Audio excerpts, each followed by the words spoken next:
suis avocate fiscaliste depuis 20 ans. J'ai pu accompagner plus de 1000 clients, que ce soit dans le monde corporate ou de la fortune.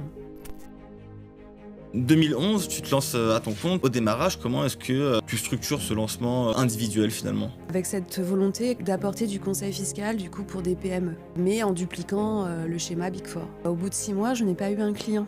Aucun lien à l'époque, pas de réseaux sociaux, pas de LinkedIn. Qu'est-ce qui t'a poussé à revoir cette approche-là et à considérer le fait de pratiquer ton métier autrement? L'échec.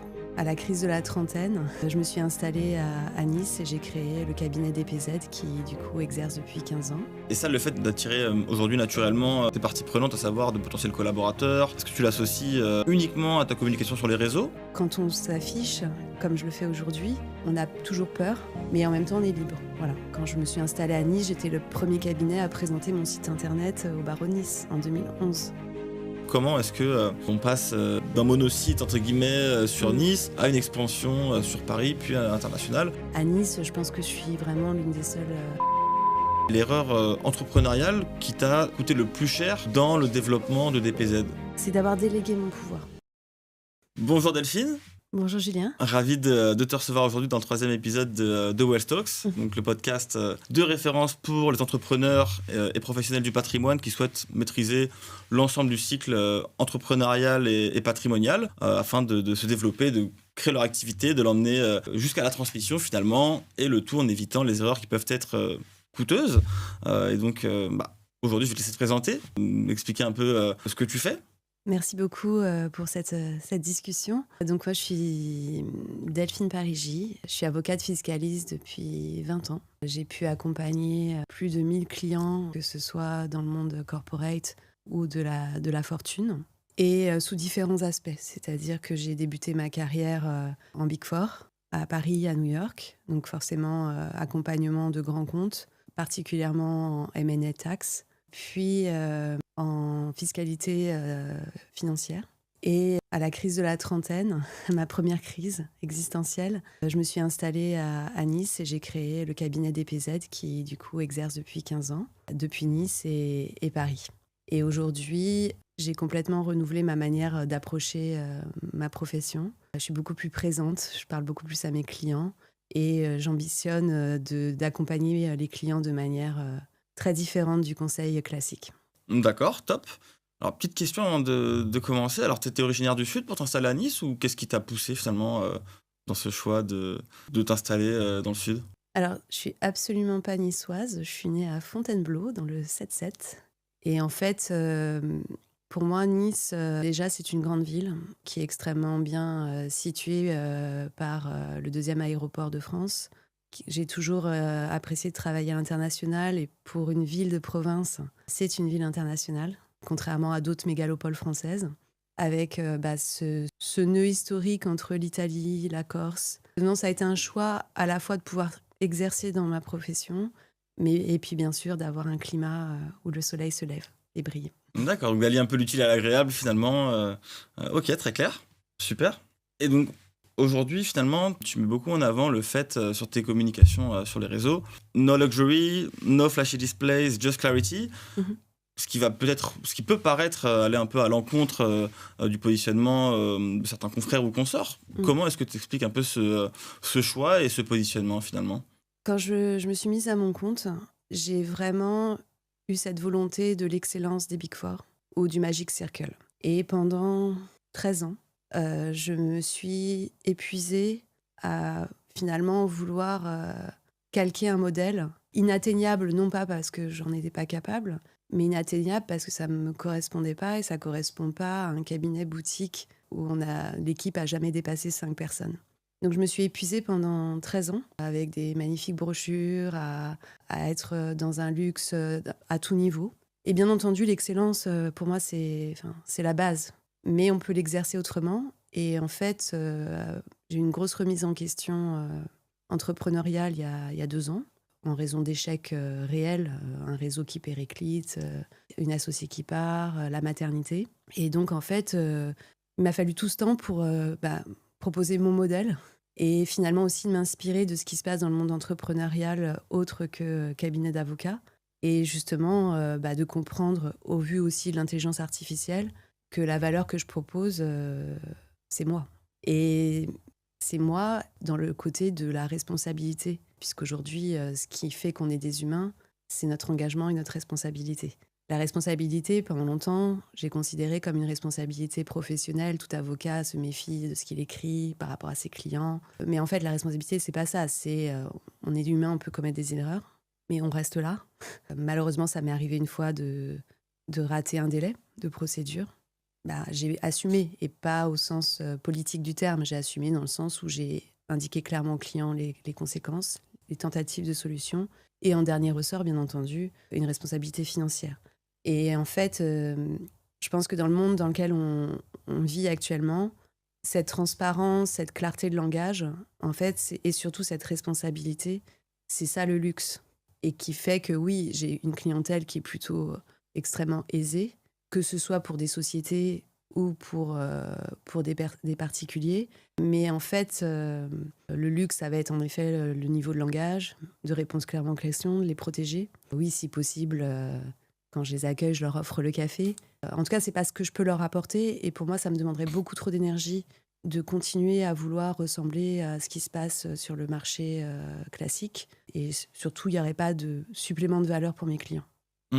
Ok, très clair. Donc, tu as voulu calquer un peu ce modèle-là que tu as connu au sein d'un Big Four qui est EY, et que tu as voulu au début le dupliquer, ouais. dupliquer et l'adapter un peu à ton cabinet boutique finalement. Et qu'est-ce qui a un peu créé ce décalage où tu t'es dit en fait ça me ressemble pas, je vais pas forcément faire ça, j'en ai même pas forcément ni l'envie ni les moyens, parce que c'est vrai que des Big Four aujourd'hui donc qu'est-ce qui t'a poussé à revoir cette approche-là et à considérer le fait de pratiquer ton métier autrement? L'échec, puisqu'il y a 2 ans de cela, en fait, je m'étais tellement réfugiée derrière le technique, derrière la rigueur technique, que je n'avais absolument pas développé le côté humain. Et lorsque mon associée est partie, qui était ma collaboratrice à la base, en fait, elle avait su créer ce lien humain avec mes clients. Ok. Donc forcément, lorsqu'elle est partie, à ton avis, les clients ont choisi le technique ou l'humain? Voilà. Et c'est là que j'ai compris que je faisais complètement fausse route. C'est-à-dire que bien sûr que le technique, c'est la base. Mais en revanche, de négliger l'humain, de négliger d'être soi-même, d'être intègre, en fait, on perd tout. On peut perdre tout. Et donc, je n'avais pas envie de reconstruire en travaillant jusqu'à 3 heures du matin, comme ça a été le cas quand je travaillais en Big Four. Je suis maman d'un petit garçon, je veux le voir grandir. Il fallait que je me renouvelle complètement. Et bien entendu, ça a été un chemin que je n'ai pas fait seule. Je me suis fait accompagner. Alors, je ne sais pas s'il faut que je dise mentor, mais en tout cas, je n'ai pas pu me le faire seule, cette réflexion-là. Et donc aujourd'hui, ma manière d'aborder les dossiers, les clients est complètement différente aujourd'hui. Avant, il y a 2 ans, j'avais du mal à trouver des collaborateurs. Tout était difficile, je me battais pour tout. Aujourd'hui, oui, j'ai dû accepter d'être visible, de déplaire, d'être clivante. Et le résultat, c'est que voilà, aujourd'hui, j'ai du temps pour échanger autour de ce podcast. Il y a 2 ans, j'aurais dit non, j'ai pas le temps, je dois traiter mes dossiers. T'es dans le guidon et t'arrivais pas à prendre de la hauteur par rapport à ton activité. Et du coup, forcément aussi, derrière ça, c'est le choix d'avoir moins de clients. Mieux trier sur le volet. D'avoir des accompagnements qui soient dans la durée, avec des résultats tangibles. L'accompagnement idéal, c'est des accompagnements sur 3 mois, où vraiment on se pose des objectifs au départ et je mets tout en place pour atteindre les objectifs. Et en fait, ça permet de se parler avec les clients à volonté. Dès qu'il y a une question, même si c'est en dehors de l'objectif principal, la porte est ouverte. Et d'avoir une confiance qu'en cas de problème de santé, il y a un lien humain. Donc, il n'y a plus de peur de rater un rendez-vous. Je sais pas, c'est une relation de confiance, en fait. Ok. Et ça, le fait d'attirer aujourd'hui naturellement tes parties prenantes, à savoir de potentiels collaborateurs, des confrères avec qui vous pouvez faire de l'apport d'affaires. Est-ce que tu l'associes uniquement à ta communication sur les réseaux, ou est-ce que tu vois d'autres facteurs qui ont facilité cette prise de hauteur et le fait d'être plus visible et de pouvoir attirer plus de bonnes personnes autour de toi finalement? Franchement, alors ma réponse va peut-être faire très développement personnel, mais c'est quand même le cas. C'est-à-dire que ça a d'abord été un chemin intérieur, avec la peur de tout perdre. Et en effet, cette volonté de surmonter. Et en ayant surmonté, en fait, ça rend extrêmement fort. Donc, la communication aujourd'hui sur les réseaux, bon, sur LinkedIn principalement, j'ai encore des séquelles de ce cloisonnement très spécifique aux avocats. Voilà, moi, quand je me suis installée à Nice, j'étais le premier cabinet à présenter mon site internet au barreau de Nice en 2011. Et j'en suis reconnaissante à ma profession, mais des obligations de dignité, d'humanité, et qui fait que, quelque part, on a particulièrement peur de nos zones d'ombre et que quand on s'affiche, comme je le fais aujourd'hui, il faut accepter de déplaire, on a toujours peur de faire... mais en même temps, on est libre. Voilà. Donc non, moi, les réseaux, aujourd'hui, je pense que 2026 va vraiment être mon envol. Pour le coup, je vais créer aussi une structure commerciale avec des droits à l'image, de l'événementiel. Alors, sous réserve que l'ordre l'accepte, mais où là, je vais faire ce lien entre ma visibilité et des résultats beaucoup plus tangibles au niveau financier. Ok, super. Et comment tu comptes faire ce lien finalement? Je sais pas si tu peux déjà nous en dire davantage ou si pour le moment tu ne souhaites pas. Je pense que le podcast va être publié en 2026. Donc, le lien, ça part. Je pense qu'il y a un lien justement avec les sujets qu'on va aborder après. Ça part que à partir du moment où on crée sa société, on est dans un monde normé. Et le législateur lui-même n'a pas de visibilité sur là où il nous emmène. Et forcément, quand il y a des normes qui s'imposent à nous, soit en effet on se victimise, soit au contraire on se transforme. Ça a été le cas, moi, avec la réforme qu'on a eue chez les professions libérales, où les gérants majoritaires de sociétés d'exercice libéral ont dû s'enregistrer au BNC et non au TNS. L'impact, il est financier, directement, c'est 10% de plus d'impôts. Principe, bon, voilà, on sait que les finances publiques vont mal, 10%, c'est pas grand-chose. Moi, ce qui m'a particulièrement perturbée dans cette réforme, c'est qu'il y a une incohérence complète des principes fiscaux, que ça m'oblige à m'enregistrer, ça m'oblige à prendre un comptable, à faire appel à un expert comptable. En fait, c'est cette lourdeur qui, au début, m'a accablée. Et au lieu de m'accabler, je me suis dit, finalement, diversifions les sources de revenus, diversifions surtout la valeur que l'on peut donner. Cette visibilité, aujourd'hui, elle n'est pas sur LinkedIn, j'ai pas de revenus par rapport à ça, c'est gratuit. Faisons-en quelque chose qui apporte une vraie valeur. Et donc, je vais créer en effet une société, j'ai pas encore le nom, mais qui va à la fois gérer le développement de marques nouvelles pour des accompagnements pas forcément liés avec le cabinet d'avocats. Et en même temps, j'ai envie d'organiser des bulles, notamment pour les femmes, pour vraiment développer leur empire et avoir en fait des sources de conseils qui soient variées. Donc voilà, c'est les premières bases, mais cet esprit, c'est en effet de se dire, c'est parti finalement d'une réforme qui me retire 10% de mes revenus. Alors finalement, ok, partons sur l'exponentiel. Et pour le coup, oui, je vais peut-être payer plus d'impôts, mais je vais structurer et ça vaudra le coup de structurer parce que justement, mes revenus vont croître. Ok, top. C'est un beau projet sur lequel tu as déjà bien réfléchi, j'imagine, et qui va sûrement voir le jour du coup début 26, ce qui est top. J'ai hâte de suivre ça. Tu as mentionné le fait que tu avais commencé chez EY, que tu as passé pas mal d'années chez EY entre Paris et New York, de junior à manager en interne. Finalement, qu'est-ce qui t'a poussé à prendre ce risque de dire voilà, la carrière corpo, c'est sympa. Je considère avoir fait un petit tour. Maintenant, j'ai envie de prendre mon envol, de me mettre à mon compte. Qu'est-ce qui a été l'élément déclencheur de dire, voilà, je quitte le confort que j'ai en bossant dans un grand cabinet pour me mettre, pour prendre mon risque et me mettre à mon compte? Alors, je dirais pas que j'ai quitté un confort. J'ai quitté une notoriété. Parce que forcément, quand on indique qu'on travaille pour un Big Four, on nous écoute. Quand on crée des PZ, il n'y a pas de storytelling. Il n'y a pas une armée, il n'y a pas l'historique. Et puis encore une fois, c'est pas la même catégorie, on ne s'adresse pas du tout à la même clientèle. Donc non, j'ai pas quitté un confort, j'ai quitté cette réputation où le nom est assimilé à l'excellence. Et moi, je voulais pas quitter l'excellence, mais forcément, il faut construire la notoriété. Pourquoi suis-je partie? Parce que, ça remonte à longtemps maintenant, ça fait longtemps que... ça fait 15 ans que j'ai quitté. Parce qu'à l'époque, je pensais que d'être une bonne technicienne... me permettrait de devenir associée d'un grand cabinet et que je n'avais absolument pas la conscience de cette compétition interne à toute grosse structure et particulièrement chez les Big Four et que je m'épanouissais absolument pas. Ma dernière année, je me suis pas épanouie, je me sentais ovni. La dernière année, j'ai été mise de côté où je me suis mise de côté. Après, on ne sait jamais le pourquoi du comment, mais où clairement, tout était souffrance pour moi dans les relations. Et les relations sont très importantes pour moi. Et pourquoi ça s'est dégradé finalement si promptement parce que ça avait l'air d'aller à peu près jusque-là. La dernière année, tu dis vraiment que tu t'es mise de côté ou on t'a mise de côté. Est-ce que t'as... Je souris parce que tu mets le point sur, sur le doigt sur, sur des petites blessures qui sont cicatrisées solidement. Ok, tant mieux. Parce que encore une fois, ce que j'ai vraiment adoré dans mon expérience Big Four, il y a vraiment une énergie. Quand on est en équipe, on est jeune, on est au courant, il y a une dopamine qui s'exerce où, ok, il est 2 heures du matin, mais on est 5, on se retrouve après en séminaire, on danse jusqu'au petit jour, et il y a vraiment une émulation intellectuelle liée aux projets sur lesquels on travaille. Forcément, moi, le fait de travailler sur des projets à plusieurs milliards, c'est pas en sens... le côté milliard me titillait pas, mais c'est vrai, on travaille uniquement pour des grands noms.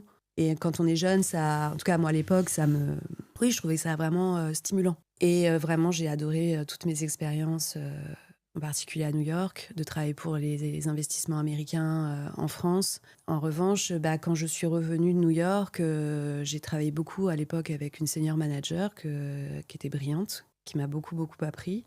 Et elle a changé de département. Et en fait, à l'époque, j'ai pas réfléchi. Elle changeait de département, je l'ai suivie. Okay. Donc, mon ancien département n'a pas apprécié. Donc, je sais pas si trahir est le mot qui me vient. Je sais pas si c'est le plus adapté. Et le nouveau département, ils étaient contents finalement qu'ils aient pu, entre guillemets, me recruter. Et elle est partie en congé maternité. Et donc, je me suis retrouvée seule en étant manager avec la feuille de route de vendre des grands comptes. Donc, je n'avais jamais vendu.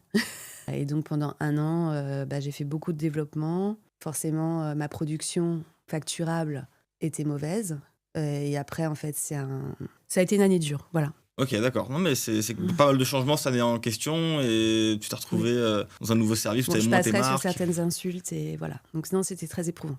D'accord, très clair. Du coup, 2011, tu te lances à ton compte, tu crées DPZ. Au démarrage, comment est-ce que tu structures ce lancement individuel finalement ? Alors justement, c'était pas un lancement individuel parce que dès le départ, pour moi, je valorise le travail en équipe. Je pense qu'il faut avoir une vraie conscience que on est sur des matières, la fiscalité en particulier, est vraiment mouvante, que l'omniscience n'existe pas et que de travailler seul, pour moi, est vraiment irresponsable. Et donc, dès le départ, j'ai créé une CELARL, une société d'exercice libéral, puisqu'en tant qu'avocat, on n'avait pas accès aux sociétés commerciales. Et vraiment, avec cette volonté, comme je l'ai indiqué en introduction, d'apporter du conseil fiscal du coup pour des PME, mais en dupliquant le schéma Big Four. Au bout de 6 mois, je n'ai pas eu un client sur la Nice parce que forcément, erreur, aucun lien à l'époque, pas de réseaux sociaux, pas de LinkedIn, pas d'iPhone, on était encore au BlackBerry. Une place économique en 2011, en tout cas, particulièrement patriarcale, pas de femmes. J'avais 30 ans. Donc j'avais des rendez-vous, mais souvent, moi je parlais de technique et à la fin de la rendez-vous, c'était avant MeToo, j'avais des invitations autres que professionnelles. Donc au bout de 6 mois, j'ai assez rapidement compris que ce n'était pas un chemin, que de proposer des revues fiscales à des PME de la Côte d'Azur ne convenait pas. Je me suis présentée à des cabinets d'expertise comptable et conseils en gestion de patrimoine qui étaient forcément intéressés par mon expertise, et l'un de ces cabinets voulait développer la fiscalité internationale. Donc en fait, j'ai rejoint leurs locaux, donc je n'étais plus seule au moins, et on a commencé à travailler ensemble pour les cabinets d'expertise comptable étrangers qui avaient des besoins sur la France. Et c'est comme ça qu'en fait, dès 2012, en toute indépendance, il n'y avait pas de lien capitalistique, ni de commission, quoi que ce soit, mais juste simplement besoin pour eux de valoriser ça, puisque finalement, dès qu'il y avait un investissement en France, ils avaient besoin de conseils, ils ne savaient pas comment conseiller. En revanche, après, ils avaient les liasses fiscales et ils développaient, mais sur l'entrée, en fait, c'était ma compétence. Et ça a permis que pour une taille de boutique où au départ j'étais toute seule, de pouvoir vraiment garder un très haut niveau technique. Voilà, j'ai pu, partie des rares cabinets à avoir introduit une question prioritaire de constitutionnalité en fiscalité. On a une décision du Conseil constitutionnel malheureusement défavorable, mais déjà on est allé à ce niveau-là, de déposer des rescrits, de travailler sur des grosses opérations. malgré cette taille très, très réduite et en province. Ok, très clair. Donc finalement, c'est le fait de te rapprocher un peu d'autres métiers de conseiller aux dirigeants, expert comptable, conseiller en gestion de patrimoine, qui t'a permis d'aller chercher tes premiers dossiers clients finalement sans avoir à prospecter directement. Je faisais partie du premier BNI de Nice. Alors, ça m'a été une grande expérience à l'époque parce que justement, il n'y avait pas YouTube, comme aujourd'hui, où on pouvait avoir des podcasts. Donc, en étant tous les jeudis à 7h30 du matin, d'être avec d'autres entrepreneurs de tout milieu, ça m'a éclairée sur justement comment rendre mon discours moins technique, plus lisible, comprendre les besoins réels, de rencontrer aussi des personnes avec qui je pouvais travailler pour différents sujets. Donc, ça m'a pas tant apporté de clients, mais ça m'a permis d'apprendre un peu plus ce qu'était un entrepreneur. Pouvoir pitcher ton offre simplement et de pouvoir te présenter, de créer du contenu. Pitcher, j'irais pas jusque-là. Okay. Pitcher, en fait, je savais pitcher, mais simplement pitcher un directeur fiscal d'un groupe du CAC 40 ou un particulier, un investisseur étranger qui investit dans l'immobilier sur la Côte d'Azur. C'est pas le même pitch, en effet. Bien sûr. Ok. Non, très mais clair. En fait, maintenant, pour moi, je ne supporte pas de pitcher. C'est pas moi. Voilà. Je peux pas.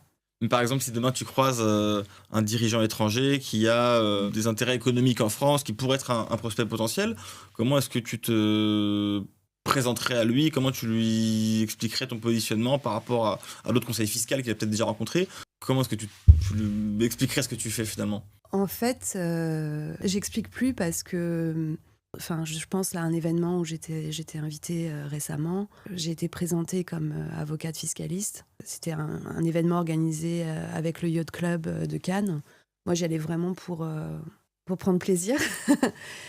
Et en fait, dès que ma profession a été présentée, je pense que tous les convives du bateau sont venus me voir. Pas en me demandant de m'expliquer, mais simplement, je pense, la confiance que je peux dégager. Parce qu'encore une fois, il y a du travail, de la formation. Là, ce soir, je vais à l'IFA pour me tenir au courant de l'investissement dans les bases de données. Enfin, voilà, c'est pas...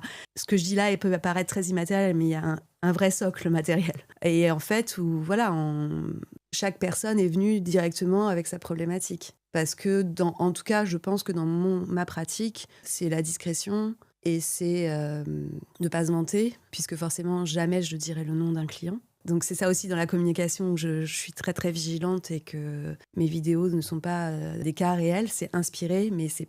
Voilà. Et je pense que c'est ça ma valeur. Et qu'au contraire, de vendre ou de pitcher, en tout cas, ça ne convient pas aux particuliers. Alors, en corporate, c'est différent. Parce qu'en effet, il y a ce modèle, on doit pitcher, repitcher, dépitcher, repitcher. On envoie une proposition d'accompagnement, on n'a pas de réponse pendant 3 mois. Donc pour moi, aujourd'hui, c'est au monde corporate de changer, d'arrêter de travailler comme au Moyen-Âge, de fluidifier, d'arrêter de demander à des directeurs fiscaux de se retrouver à trouver le low-cost fiscal, en fait, à profiter de conseils gratuits. Et en fait, à la fin, la problématique, elle file et ils n'ont pas la réponse. Pour moi, le corporate, c'est plus compliqué. J'interviens plutôt sur des dossiers du coup en urgence, où du coup, il n'y a pas le pitch et repitch. Il n'y a plus le temps de réfléchir et plus le temps Mais en fait, c'est ça, arrêtons de perdre du temps. Voilà, moi aujourd'hui, oui, je vais passer du temps si je suis rémunérée. Sinon, ça va être pour prendre connaissance, pour créer une relation, mais pas pour... sur le contenu, pour moi, ça n'a pas de sens. Enfin, on n'est pas là pour draguer, quoi. Non, mais ça intéresse un peu de l'anti-vente, finalement, ce que tu fais. Enfin, c'est ne pas en dire trop et rester un peu... Voilà, avocate fiscaliste, pour toi, c'est des termes qui sont déjà assez évocateurs. C'est juste qu'on est en charge d'enjeux qui sont extrêmement significatifs. On protège nos clients du futur. On voit des choses dont ils n'ont pas conscience, y compris dans le monde corporate. Et c'est eux, après, qui ont la responsabilité. Et en fait, pour moi, oui, il faut une vraie confiance. Et alors, c'est là qu'en effet, les grands noms... encore une fois, pour moi, que des Big Four, aujourd'hui, communiquent sur la fiscalité opérationnelle, organisent des séminaires extrêmement importants sur ces questions-là, ça a complètement du sens. Mais quand on se met à son compte, qu'on est une petite structure... Je peux pas vendre ça, en fait. Je le faisais avant, et je sais faire. Mais à la fin, je n'envoie pas une logistique à mes clients. En tout cas, les clients, ils viennent pas pour ça. Donc, c'est normal que pour moi, le corporate a besoin d'avocats comme mon cabinet. Le cabinet, on est plusieurs à avoir une approche plus holistique et all-in. Mais voilà, on va être all-in sur une problématique. Et en effet, s'il faut passer par 10 appels d'offres, je ne peux pas économiquement. Ou alors, si, je peux économiquement, mais je vais m'user et mon énergie a de la valeur aujourd'hui. Ok, top, c'est très clair. Et aujourd'hui, sur le business model, comment est-ce que cabinet d'avocats en général, finalement les pratiques que toi tu as observées, et toi comment tu procèdes chez DPZ, comment est-ce que vous pricez l'accompagnement? Est-ce que c'est plutôt des honoraires, des success fees? Comment concrètement est-ce que aujourd'hui tu factures ce conseil? Alors, moi, en fait, j'ai 3 types d'accompagnement. J'ai l'expansion, la dynastie et la défense. Voilà, je fais plus conseil entreprise, et dans l'expansion, ça sera aussi bien pour des entreprises que pour des particuliers, pour pas rater de problématiques. Donc comment je price? En fait, je veux être accessible dans le sens où s'il y a une urgence aujourd'hui, il y a quelqu'un qui a une question, on peut prendre rendez-vous directement. Alors aujourd'hui, c'est Calendly, c'est nouveau. Enfin, j'avais testé ça, donc je vais peut-être changer de plateforme, mais en tout cas, voilà, aujourd'hui, je me lève, j'ai une question. Là, c'est DHR, est-ce que je suis dans le champ? On peut prendre rendez-vous tout de suite. 45 minutes, c'est 600 € TTC. Il n'y a pas de compte-rendu. Donc maintenant, souvent, les clients enregistrent l'échange oral. Ensuite, j'ai une autre offre à 1500 € TTC, où en fait, c'est 1 heure d'échange et un compte-rendu stratégique synthétique. Donc ça correspond bien pour des personnes qui peut-être ont une petite question. Au vu de mon expérience, je peux souvent débloquer très rapidement. Je ne vais pas dire que je peux répondre à une résidence fiscale avec cette formule, mais la plupart du temps, si. Ok.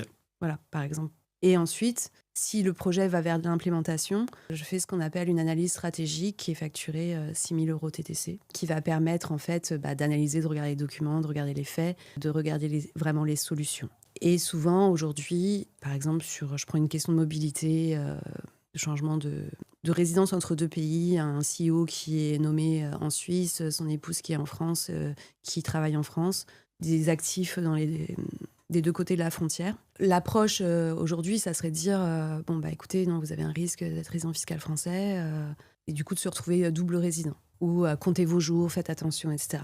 Donc moi, en revanche, sur ces questions-là, si on analyse, on voit que en général, la réponse, elle est pas calibrée vu que les critères sont subjectifs. Et je vais les accompagner et faire ce qu'on appelle déposer un rescrit. C'est-à-dire, je vais demander une confirmation de la position auprès de l'administration fiscale pour que les personnes, en fait, très très clairement, mon client, il est là, sa femme, elle est là. Voilà. Moi, je considère qu'il n'est pas résident fiscal français, que comme ils sont en séparation de biens, madame peut être résidente fiscale française et pas son époux. Et ça, forcément, c'est des accompagnements qui sont sur plusieurs mois. Et là, ça va dépendre de la complexité.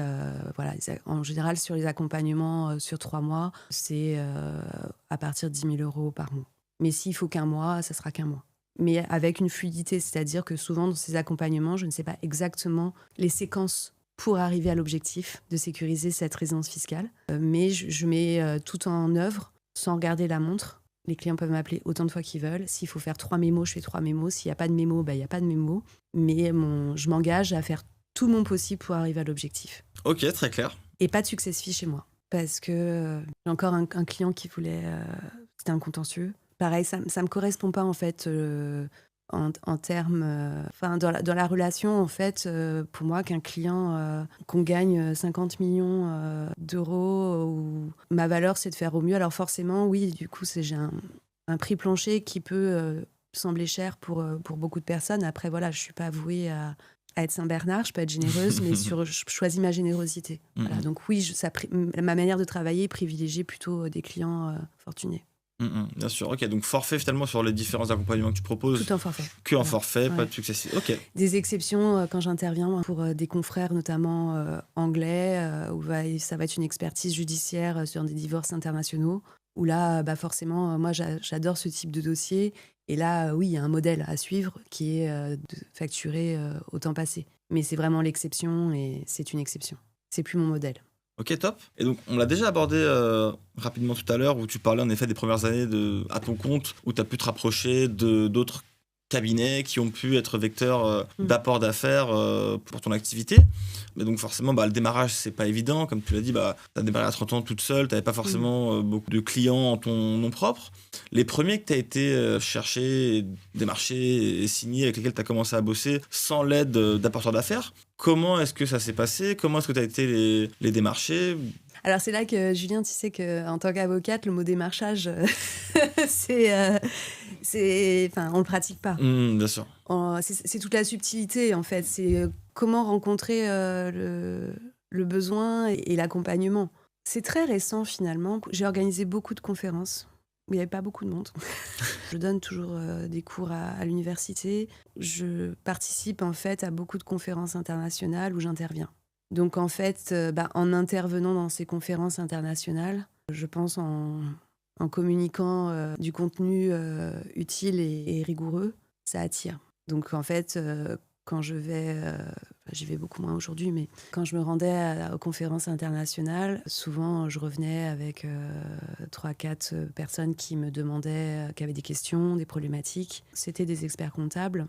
Les questions étaient très ciblées et donc, en fait, mon taux de conversion est extrêmement élevé. Et en revanche, quand le réseau a eu des difficultés, je me suis retrouvée justement sans appel. En fait, mon nom circule, voilà. Mon nom circule beaucoup plus à l'étranger qu'en France. Et c'est là que je me suis rendue visible en France et que j'ai changé mon modèle et que je suis beaucoup plus présente. Et c'est drôle parce qu'aujourd'hui, en 2 ans, ma clientèle vient beaucoup de la France. Alors, toujours avec des problématiques internationales. Et je ne sais pas comment la clientèle arrive aujourd'hui. Voilà. D'accord, donc finalement, par défaut, c'était plus le fait de te rendre visible à des conférences internationales qui t'a permis d'être... C'est même pas par défaut, c'est que j'ai vraiment beaucoup investi, parce qu'il faut voir que quand on se rend à une conférence internationale, il faut... Moi, très rapidement, en fait, je disais que mes premiers 6 mois, j'ai pas eu 1 euro de chiffre d'affaires. Mon premier exercice, j'étais à 30 000. 3 ans plus tard, j'étais à 300. Donc, en fait, très rapidement, parce que, encore une fois, il faut jamais oublier qu'avant de démarcher, il y a ce qu'on offre aux clients, le sérieux, la qualité, d'assumer, encore une fois, je pense que quand on débute, il faut vraiment être doux avec soi-même. On fait tous des erreurs. Et en fait, bien sûr, l'idée, c'est d'en faire le moins possible. Et je pense à mon ancien manager chez EY, je pense qu'il m'a donné le meilleur conseil, c'est que fait tous des erreurs. Ce qui compte, c'est que les conséquences de l'erreur soient minimes. Et donc, quand on fait une erreur, c'est surtout se dire, c'est quoi l'impact ? Et trouver des solutions. Et ensuite, communiquer aux clients. Et s'il n'y a pas de solution, aussi d'expliquer aux clients, j'ai cherché toutes ces solutions. Et heureusement, encore une fois, sur 20 ans de carrière, j'ai fait, en tout cas à ma connaissance, 3 erreurs que je regrette et que j'aurais aimé ne pas. Mais en revanche, je n'ai pas perdu les clients. Parce que la communication, donc les erreurs, on en fait tous. On doit tout mettre en place pour ne pas en faire. C'est pour ça qu'aussi travailler en équipe, ça évite, ça permet de... Plusieurs yeux qui vont... Exactement. Et parce qu'on doit décider vite quand même sur beaucoup de sujets. Donc la méthodologie, le travail, c'est ça la première chose qui attire les clients. La persévérance, la cohérence. Ok, top, très clair. Et donc, initialement, en 2011, installation à Nice, puis expansion sur Paris également, avec l'animation d'un réseau de conseils internationaux qui ont aussi pu être vecteurs d'apport d'affaires. Comment est-ce que on passe finalement d'un monosite, entre guillemets, sur Nice, à une expansion sur Paris, puis à l'international ? Comment est-ce que ça se concrétise dans le temps ? C'est toujours pareil, voilà, ces investissements, je parlais justement que j'ai investi beaucoup dans les conférences internationales. Donc moi, à l'époque, mon budget, d'ailleurs, mon expert comptable, à chaque fois, me comprenait pas et pensait que je m'offrais des vacances à Dubaï, ce qui n'est absolument pas le cas. Plus de 10% de mon chiffre d'affaires était injecté dans la participation et frais de déplacement à l'étranger. L'animation au niveau du centre de Paris, aujourd'hui, malheureusement, au moment où j'ai vraiment voulu le développer, il y a eu le Covid. Donc aujourd'hui, c'est un bureau qui est bien réel. En fait, quand on me contacte, si on veut me rencontrer, c'est Paris ou Nice. Et en fait, je ne fais pas de différence. En fait, qu'aujourd'hui, vous vouliez me voir en visio ou sur site à Paris ou à Nice, en fait, j'offre cette possibilité sans surcoût de déplacement. Donc c'est plutôt un service que j'offre aux clients aujourd'hui, de leur choisir. Mais actuellement, j'ai pas d'équipe à Paris. Je vise de plus en plus à être dans cette... j'aime pas le mot dématérialisation, mais pour moi, j'ai toujours été avocate de France, en fait. Donc, que vous ayez un sujet à Brest ou à Lille ou à Biarritz, en fait, on peut accompagner parce que contrairement à d'autres matières, en fiscalité, il n'y a pas vraiment de territorialité judiciaire ou de l'administration fiscale. Donc, comment on anime c'est des choix, en fait, des choix de... Forcément, à partir du moment où moi, je veux conseiller, j'accompagne des enjeux internationaux. Paris, voilà, c'est la notoriété, c'est une vraie place d'affaires, contrairement à Nice. Pour moi, ça a plus une image de marque vis-à-vis de la clientèle corporate internationale. Les particuliers s'en fichent. Et puis, ça a un impact parce que c'est vrai que vis-à-vis de l'administration fiscale, quand j'accompagne auprès du service de mise en conformité qui est à Bercy, les événements comme... c'est encore très parisien. Il faut savoir ce qui se passe. Ouais, c'est plutôt un choix pour mes clients. C'est un cadeau que je fais, je pense. Ok. Mais tu sens qu'auprès de la clientèle particulière, ils n'ont pas forcément de volonté. Enfin, c'est pas eux qui vont. C'est la relation. C'est la relation. Après, forcément, Paris, il y a encore cette image de sérieux.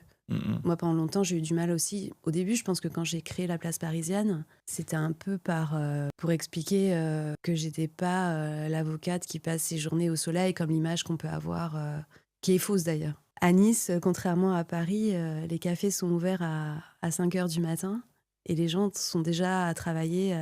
Quand je dis les gens, c'est les professionnels. On travaille beaucoup plus tôt. Voilà, on finit plus tôt, mais on commence plus tôt.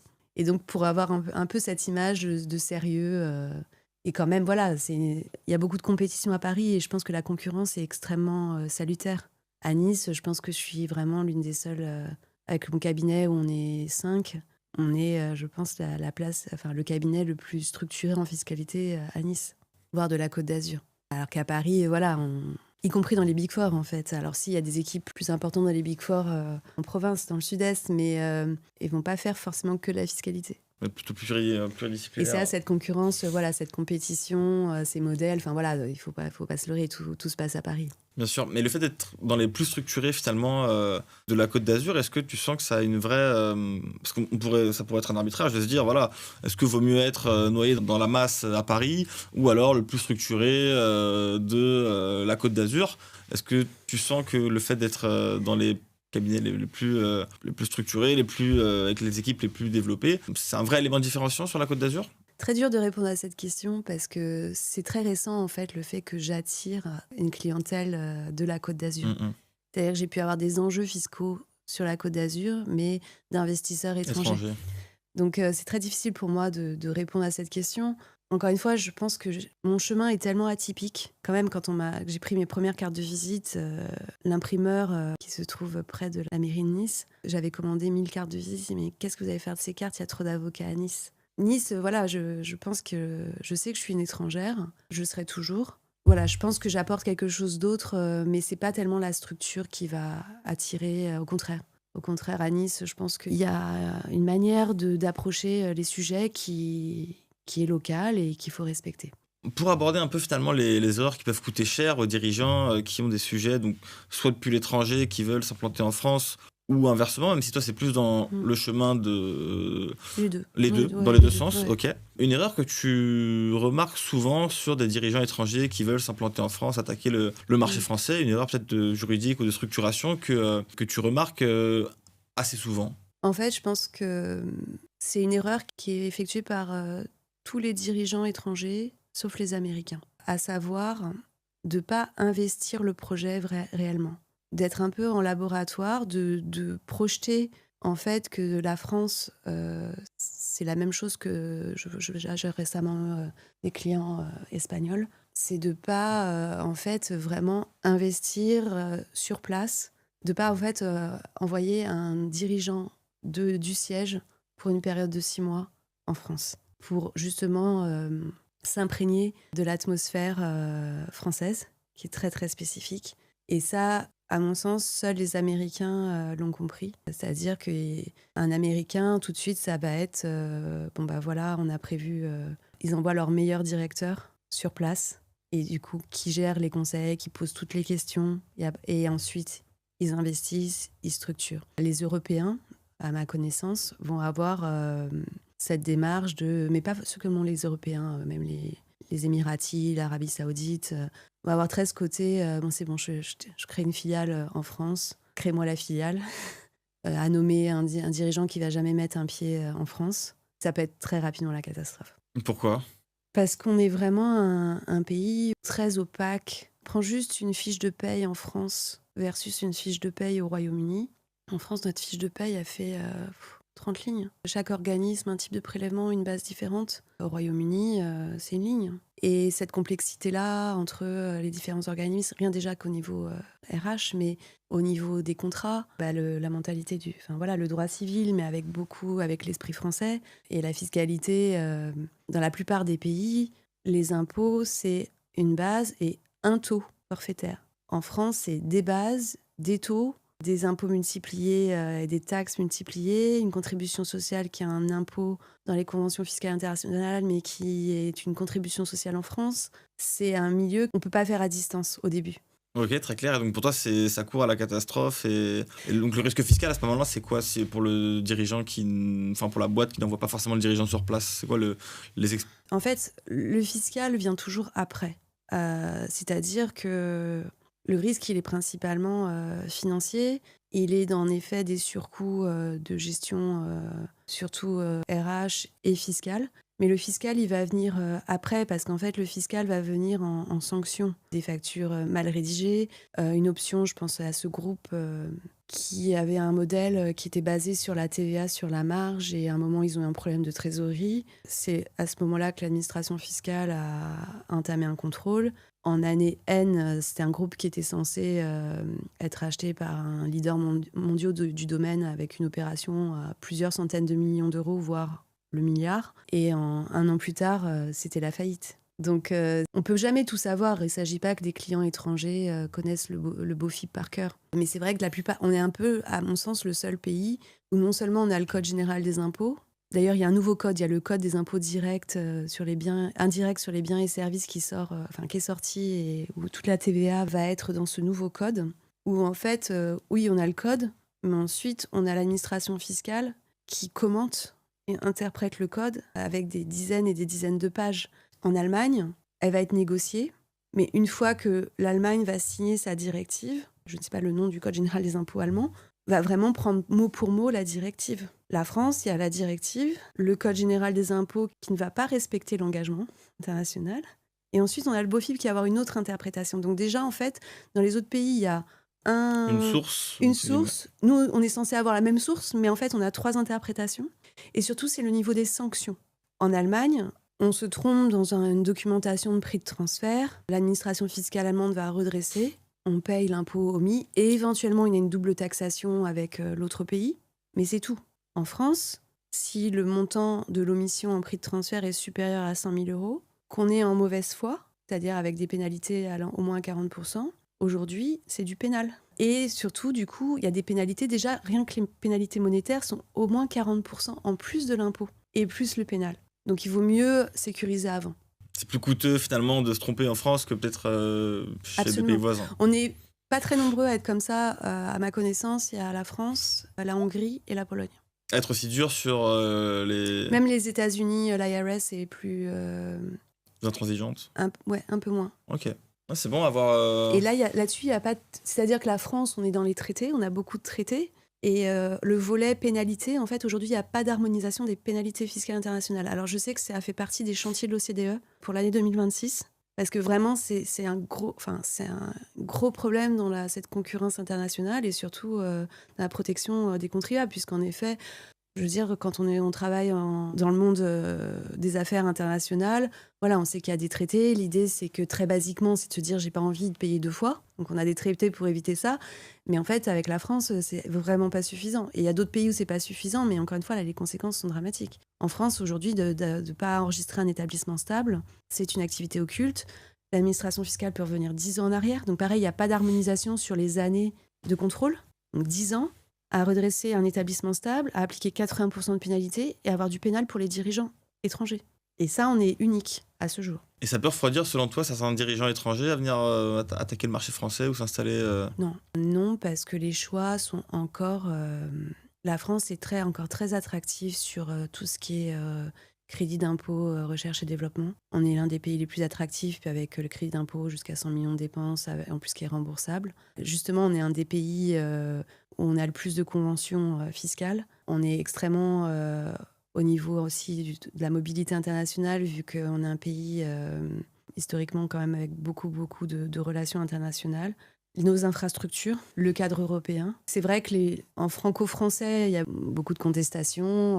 On connaît les difficultés, on sait qu'économiquement, on est moins bien classé qu'à une certaine époque, mais on est encore extrêmement attractif. Ok, très clair. En ce moment, on voit beaucoup de dirigeants critiquer un peu la fiscalité française qui a tendance, la pression fiscale qui a tendance à augmenter pour beaucoup.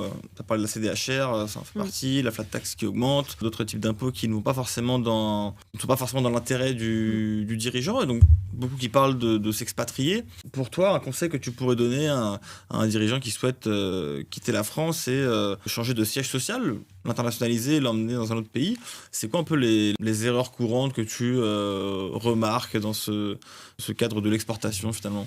Alors, il y a plusieurs questions. Donc, sur, en effet, les projets d'expatriation fiscale, il y a plusieurs types de clientèle.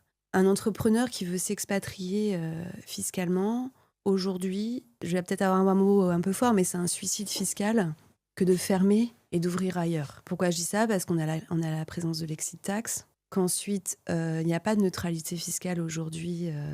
On peut juridiquement apporter une société française et déplacer son siège social, sauf qu'en fait, on va avoir une taxation des plus-values latentes, un suivi, un manque de clarté justement. Pour le coup, il faut vraiment avoir une vigilance sur les opérations passées. Donc en fait, un entrepreneur qui veut vivre ailleurs, il faut voir déjà si c'est pour lui parce que c'est un projet personnel, si en effet c'est un projet purement de sa fiscalité personnelle, fiscalité des plus-values, ou avec sa holding, ou opérationnel. En fait, quel est le motif de l'expatriation? Et souvent, en fait, il n'y a pas une seule réponse. Il y a plusieurs réponses. Une fois que ce choix est fait, ça va dépendre, en effet, est-ce qu'on parle d'un solo entrepreneur ou est-ce qu'on parle d'entreprises qui sont déjà structurées, où il y a déjà, je ne sais pas, une centaine de salariés en France. Et voilà, donc moi, ce que je préconise, c'est en effet de ne pas en fait fermer ce qu'on a construit. Peut-être de le transformer. Peut-être qu'en effet, d'avoir des investissements futurs qui ne soient pas sur le passé. Mais la France était aussi une très bonne garantie financière. Donc après, sur l'expatriation du dirigeant, sur le fait qu'au niveau de son patrimoine ou de ses impôts futurs, ce soit plus audacieux, le conseil, c'est de demander à ses conseils combien ça coûte au moment du départ, quand j'y serai, quand je partirai. On le voit même sur des entreprises qui sont assez structurées. Il y a un peu cette idée, c'est bon, je vis à Dubaï, je dois plus rien à la France. C'est complètement faux. Ça dépend des opérations. En plus, si après vous voulez que les enfants restent en France, c'est important de savoir pourquoi je m'expatrie. Clairement, quand on veut s'expatrier, par exemple, parce qu'on anticipe une plus-value importante, il faut anticiper. Par exemple, la Suisse est beaucoup plus intéressante sur cet aspect-là parce que c'est très clair sur les plus-values, mais ça se structure, ça s'organise, et ça peut pas être la veille pour le lendemain. Donc, il y a des enjeux familiaux. Pour moi, si on est un seul entrepreneur à vouloir s'expatrier à l'île Maurice, ou ces cas-là, on en parle beaucoup. Enfin, moi, je vois quand je prends le taxi à Nice, souvent, c'est la première question, mais économiquement, ça représente rien. Au niveau macroéconomique, alors, moi, voilà, je suis là, le client, il a envie de vivre à l'île Maurice, très bien, mais ok, mais ma femme, elle veut rester à Nice, elle veut rester sur la Côte d'Azur. Bon, ok, vous êtes mariés sous quel régime? Bon, séparation de biens, on peut faire quelque chose. Et après, c'est vrai que si c'est pas une structure importante, si c'est un solo entrepreneur, il ferme son activité, il en recrée une autre. Mais il faut réfléchir avec le long terme, parce que d'avoir une activité qui est en France depuis 10 ans, le jour où ils veulent emprunter pour développer des activités à l'étranger, ils ont plus cette historique-là aussi. Donc voilà, c'est là qu'en effet, il faut un vrai accompagnement sérieux et ne pas et surtout anticiper. Quelqu'un qui part sur un coup de tête, ça sert à rien qui demande un conseil. Bien sûr. Et c'est intéressant que tu parles d'anticipation. Pour toi, combien de mois / années tu considères que c'est pertinent pour un dirigeant qui a pour projet de s'expatrier de venir te voir? Alors la vraie vie, c'est souvent 1 mois. C'est vrai que je pense que dans toute structuration, c'est un peu de se poser cette question sur 5 ans. Où est-ce que je veux arriver dans 5 ans? Où est-ce que j'ai envie de vivre? Si je ne sais pas, il faut être léger dans la structuration. On a le droit de dire je ne sais pas. Pour moi, c'est une info. Quand les clients, je leur pose une question, je n'ai pas besoin de me dire moi, je veux être à 10 millions, avoir 4 structures. Non, Une info, je ne sais pas, pour moi, c'est une info. Mmh. Donc, quand on ne sait pas, on fait très léger. Dans ces cas-là, ma mission, je suis pas magicienne en tout. Je peux être enchanteresse, mais pas magicienne. Ça va être, ok, ben moi, mon but, c'est que tout ce qui va être mis en place ne va pas bloquer Des issues les possibles. issues. Mais ça n'empêche pas, du coup, de peut-être quand même qu'on constitue une société, de commencer à structurer les droits à l'image, de constituer, de réfléchir avec peut-être ou pas une future holding, mais de regarder les régions. Donc, idéalement, dans tout projet, en tout cas, la chance quand on se met à son compte, pour les jeunes entrepreneurs, c'est vraiment OK de se dire, là, je structure pour mes 5 ans. Et en effet, ça n'a pas de sens d'être un micro-entrepreneur si en fait on a envie de grandir, d'avoir des investissements, peut-être d'ouvrir des partenaires, contrairement aux avocats, de pouvoir avoir des actionnaires qui ne soient pas de la même du même titre, d'avoir un financement externe, savoir si on a envie d'avoir une aventure sur 5 ans et de vendre rapidement un private equity. Voilà, si on a déjà des idées, c'est bien de les marquer. Mais sinon, dans toute structuration, il faut au moins 2 ans.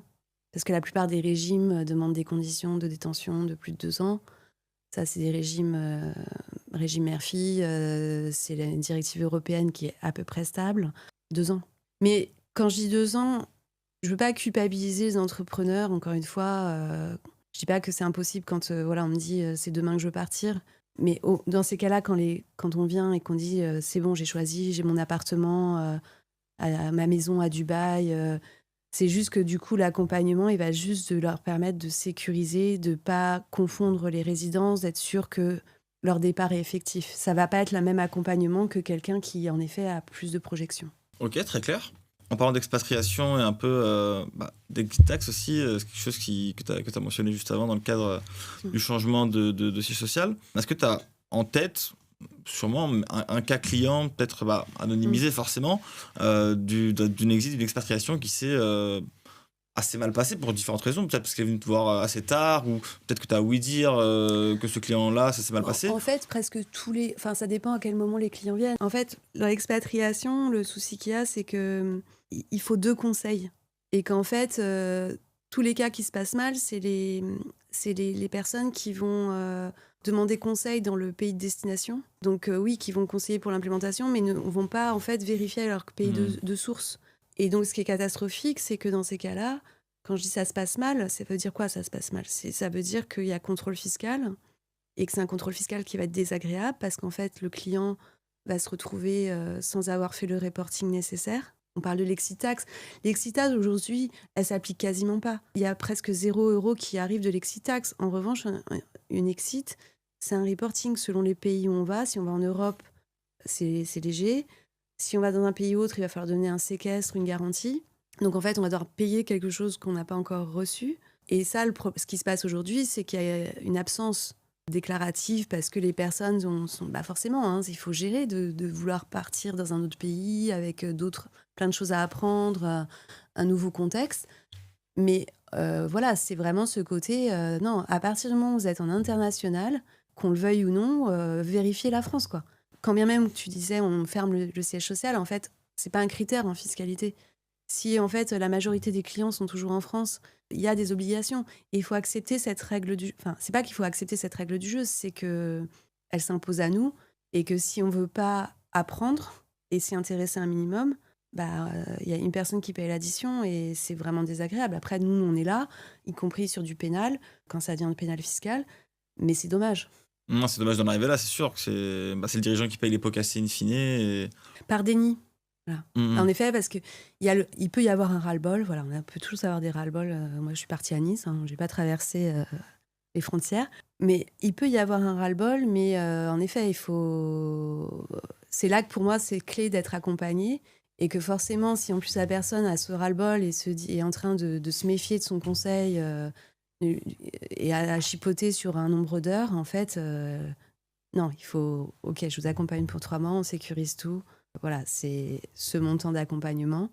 Mais vous allez pouvoir dormir et une fois que vous serez à je ne sais quelle destination, vous n'aurez plus à vous occuper de votre fiscalité. Non, c'est une tranquillité d'esprit aussi que tu proposes finalement via l'accompagnement. Donc et sécurisé, c'est pour ça aujourd'hui on est dans un monde transparent. Donc à partir du moment où on est dans un pays de l'OCDE, il ne faut pas avoir peur de demander un rescrit. C'est la seule garantie aujourd'hui de l'administration fiscale pour ne pas avoir de problème sur la mauvaise foi et pas avoir un contrôle fiscal qui se passe mal.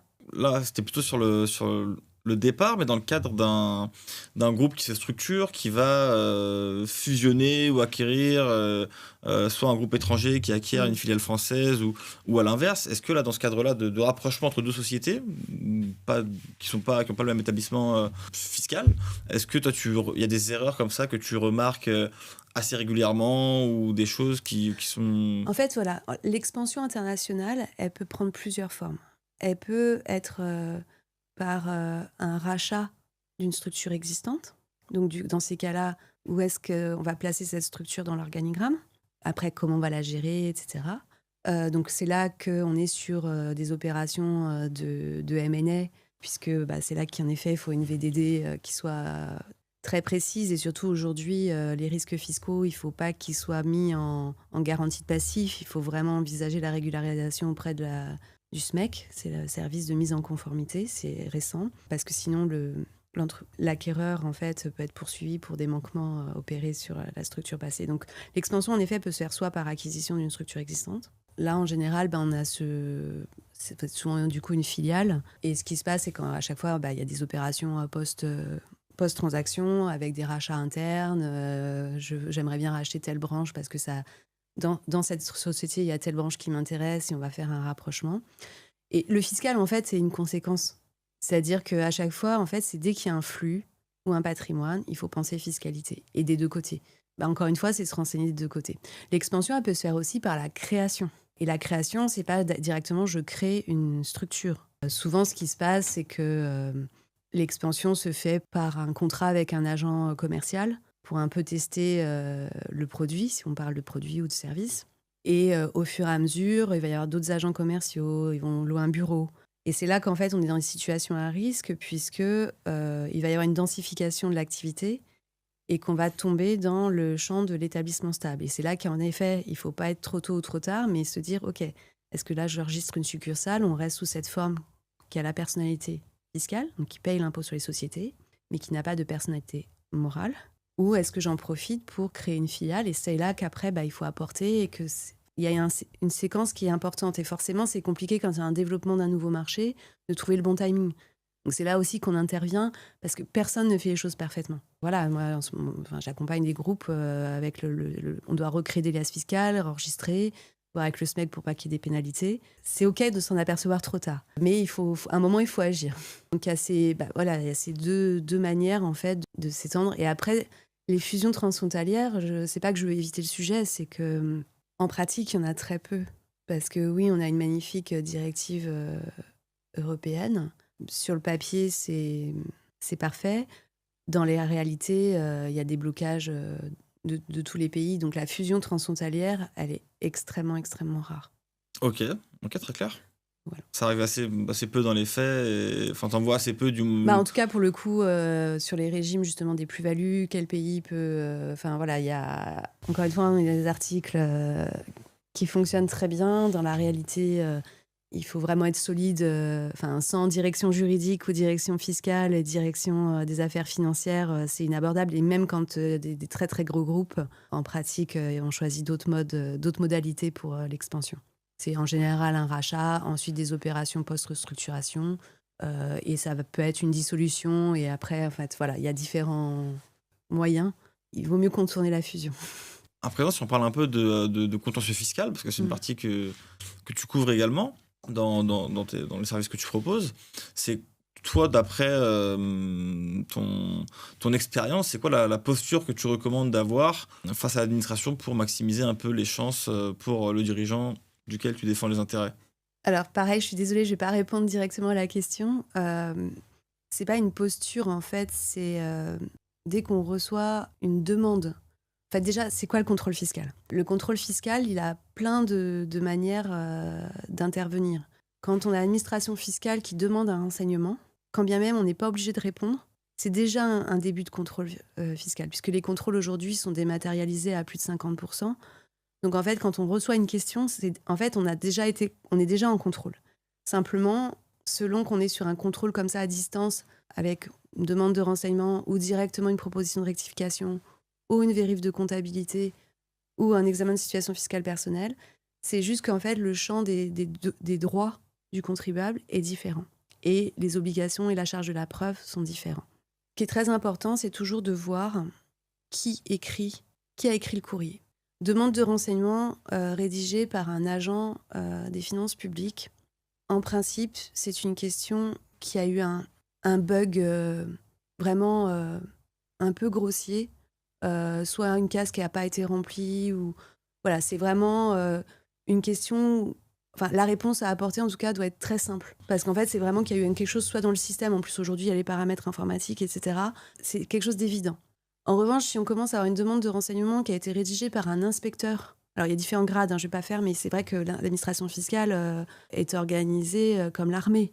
Donc, que c'est une demande de renseignement qui est rédigée par un inspecteur, il faut vraiment, enfin, dans tous les cas, voilà, la recommandation, c'est de vraiment comprendre ce qui est cherché. Donc, est-ce qu'il y a une erreur ? Est-ce que c'est une erreur de compréhension ? Est-ce qu'il y a une omission ? Est-ce que cette omission, elle est régularisable ? Est-ce que c'est une insuffisance ? Est-ce que c'est une question beaucoup plus large sur, en effet... Donc, en fait, ce qui est important quand on reçoit un courrier de l'administration fiscale, donc un contrôle, c'est de savoir ce qui est recherché. Et ça, un dirigeant ne peut pas le savoir. Et un expert comptable va avoir du mal... Enfin, ne va pas avoir cette approche-là. Parce que forcément, l'expert comptable, comme c'est lui qui a préparé les comptes, c'est vraiment un allié du chef d'entreprise, mais au moment du contrôle, il vaut mieux... Enfin, forcément, je parle pour moi, mais c'est vraiment un conseil, c'est-à-dire qu'il vaut mieux investir dans un avocat fiscaliste au premier courrier que d'attendre le rejet des observations du contribuable, parce qu'on va pouvoir vraiment agir en amont pour répondre correctement. De la même manière, moi j'apprécie justement dans l'offre que tu proposes de ne pas mélanger la gestion et en même temps le conseil. Et c'est vrai que forcément, quand on a rédigé soi-même, moi si voilà, mon équipe prépare une déclaration d'impôt, forcément s'il y a un contrôle fiscal, je ne vais pas être objective. On peut faire une erreur, on peut du coup s'apercevoir du contrôle. Et donc c'est vrai que d'être avec un autre interlocuteur à ce moment-là, c'est vraiment important. Super. Pour toi, dans l'évolution de l'entreprise, du dirigeant et de ses besoins, à quel moment est-ce que tu considères que c'est clé de commencer à se rapprocher d'un avocat fiscaliste, de ne pas finalement dépendre exclusivement de son expert comptable pour gérer les comptes et le conseil, mais vraiment d'avoir un avocat fiscaliste qui va être dédié pleinement aux enjeux fiscaux, tant corpo que privés finalement, pour le dirigeant? À quel moment ça devient primordial de s'entourer d'un avocat fiscaliste? Alors là, je vais être... je crois que j'ai un conflit d'intérêt pour répondre à la question. À chaque fois, en fait, qu'il y a un projet, si on peut donner une grille de lecture, c'est que à chaque fois qu'il y a un projet, quel qu'il soit, c'est de poser très clairement la question, quelles sont les conséquences fiscales et les montants de ce projet au moment où on le fait, sur la durée, à la sortie. Et si votre interlocuteur, votre expert comptable, ou vous-même, ou ChatGPT, n'est pas précis, ou que la réponse ne vous convient pas. Prendre un exemple, il y a une société qui a opté pour la TVA, qui a pris un engagement du coup de 20 ans d'être dans le champ de la TVA, et ils sont en train de céder des locaux commerciaux à un acquéreur qui est non assujetti. Donc forcément la question c'est est-ce que je perds ma régularisation de TVA ? Enfin, quel est l'impact sur le prix et est-ce qu'on me soumet la transaction à la TVA ou pas ? Sachant que l'acquéreur n'a pas envie du tout d'y être à la TVA. Donc c'est vraiment, ok, j'ai ce projet, là cette transaction elle est censée être hors TVA, j'ai un coût de, 300 000 euros du coup de régularisation, est-ce que ce résultat me convient ou pas ?